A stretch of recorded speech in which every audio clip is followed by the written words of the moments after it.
Well, it's the 1st of February and we're out here in my converted grow shed where I do all my seed starting. Let's follow up on those first 2 vegetables that we started a couple of weeks ago and see how they're coming. Since I'm growing more flowers this year from my dried flower garden, I actually set up a new set of lights over here. These are the ones we looked at last time. So I've potted up the peppers and eggplants. I've got them under my new LED light. So let's take a look at them and see how far they've come. As you can see, they're looking pretty good.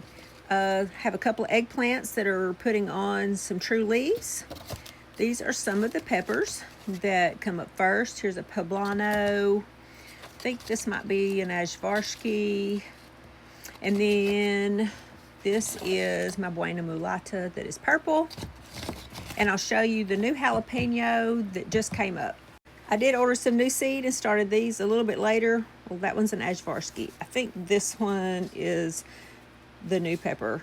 And so it just came up, and apparently there was another seed in there and it's come up. So they're a lot smaller, but I did just start these last week.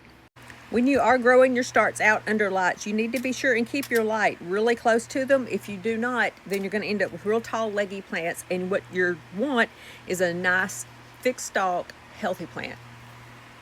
And you may find when you're starting your peppers and eggplants that your hot peppers actually do take a little bit longer to germinate.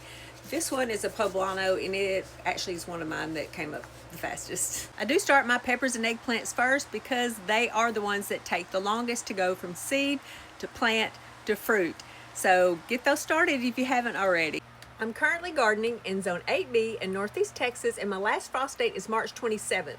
Which means I cannot plant these eggplants and peppers out until after that day. And I do pot mine up in these red solo cups because peppers and eggplants and my tomatoes, I really want a good root system before I plant them out in the garden, and then they get a pretty good size on them. So they're bigger than your typical 6-pack size that you would buy at a garden center.